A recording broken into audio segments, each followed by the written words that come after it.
ইংরেজি গ্রামারে এলিপসিস এটা এক ধরনের পাংচুয়েশন মার্ক বা জ্যোতিচিহ্ন। আমরা কোনো একটা সেন্টেন্সের কম গুরুত্বপূর্ণ অংশকে বাদ দিয়ে যদি সেই সেন্টেন্সটাকে লিখতে চাই, তাহলে বাদ দেওয়া অংশে আমরা এই জ্যোতিচিহ্ন ব্যবহার করি। এই জ্যোতিচিহ্নকে আমরা ডটও বলতে পারি। একে বাংলায় উদ্ধৃতি লোপ বলে।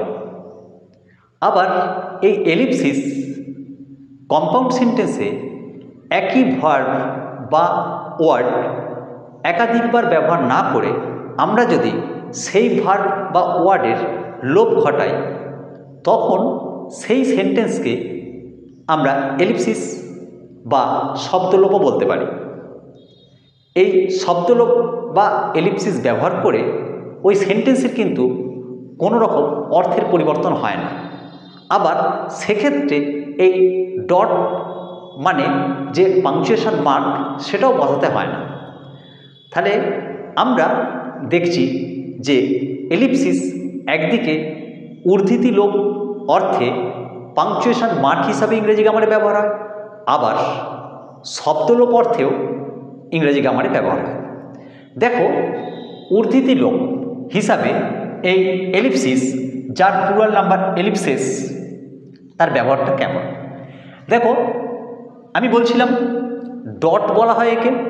দেখো, এক্ষেত্রে তিনটে ডট হলো এর সিম্বল। মাথায় রেখো, ডট কিন্তু এই তিনটেই হবে। যে তোমার ইচ্ছা হলো আরও দুটো বাড়িয়ে দিলে, এরকম হবে না, তিনটে ডটই করতে হবে। ওকে, একেই এই তিনটে ডটকেই বলা হয় এলিপসিস। ওকে, একে বাংলায় উদ্ধৃতি লোপ বলে। এবার এর ব্যবহারটা কেমন আমি বলছিলাম যে একটা সেন্টেন্সের বা একটা উদ্ধৃতির মধ্যে যে কম গুরুত্বপূর্ণ অংশ, সেটাকে বাদ দিয়ে আমরা তার পরিবর্তে তার স্থানে আমরা এই ডট বসাতে পারি। বসালে সেন্টেন্সের অর্থ তো পরিবর্তন হয়ই না, বরং বক্তার যে ভাবটা সেটা খুব সুস্পষ্টভাবে প্রকাশ পায়।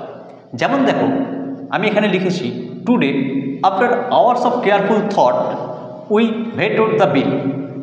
দেখো, এখানে এই সেন্টেন্সে আমরা যদি এই এলিপসিস ব্যবহার করি, তাহলে সেন্টেন্সটা আমরা এভাবে লিখতে পারি টুডে, তারপর দেখো ডট বসিয়েছি, মানে আমরা একটা জাস্ট পজ, একটু থামবো, থেমে বলবো। ঠিক আছে, মানে একটা স্পিচের মধ্যে, মানে পজ ইন স্পিচ বলতে পারো, অর্থাৎ বলার মাঝে একটু থামা। ঠিক আছে, today we vetoed the bill. দেখো, আমরা কোন অংশটার জায়গায় এই এলিপসিসটা ব্যবহার করলাম না, দেখো আমরা সেন্টেন্সের এই অংশটাকে না বলে তার জায়গায় আমরা এই ডট বসালাম, অর্থাৎ এলিপসিস ব্যবহার করলাম। এই এলিপসিস একটা পাংচুয়েশন মার্ক। ওকে, একইভাবে দেখো, I am not sure, maybe we should wait and see. দেখো, একটা হেজিটেশন প্রকাশ পাচ্ছে, এই যে একটু পজ, তারপর বলা। একইভাবে দ্য ক্লাব প্রেসিডেন্ট, দেখো একদম কীভাবে ফর্মাল রাইটিংয়ে আমরা এরকম ব্যবহার করতে পারি। The club president said it was the best event yet, we raised ₹10,000। ওকে, এরপর আসি এলিপসিস শব্দলোপ অর্থে কীভাবে একটা কম্পাউন্ড সেন্টেন্সে ব্যবহার হয়। সেক্ষেত্রে আমরা ভার্বের এলিপসিস করতে পারি বা অন্য কোনো ওয়ার্ডের। ঠিক আছে, দেখো প্রথম আগে দেখো আমরা বাংলায় ব্যবহার করি কি এরকম, অবভিয়াসলি করি। দেখো, সে তার কাজ করলো, আমি আমার। আমরা ধরো সেন্টেন্সটা যদি পুরোটা বলি, তাহলে কি হয় না, সে তার কাজ করলো, আমি আমার কাজ করলাম। এই আমি আমার কাজ করলাম, এই কাজ করা, এই কথাটা আমি একাধিকবার ব্যবহার না করে যদি আমি বলি সে তার কাজ করলো, আমি আমার, তাহলে শুনতে তো সুন্দর হয়, তাই না? তাহলে দেখো, আমরা ইংরেজিতেও এভাবেই ব্যবহার করি, he did his work and I mine. এখানে ডিড যে ভার্বটা আমরা এখানে আর ব্যবহার করলাম না, তাতে কিন্তু অর্থের কোনো পরিবর্তন হলো না, বরং শুনতে ভালো লাগলো। এবং এখানে এই যে ডিডের লোপ পেয়ে যাওয়া, এটাই এলিপসিস। ওকে, একইভাবে তারা তাদের কর্তব্য করুক, তোমরা তোমাদের, let them do their duty and you years.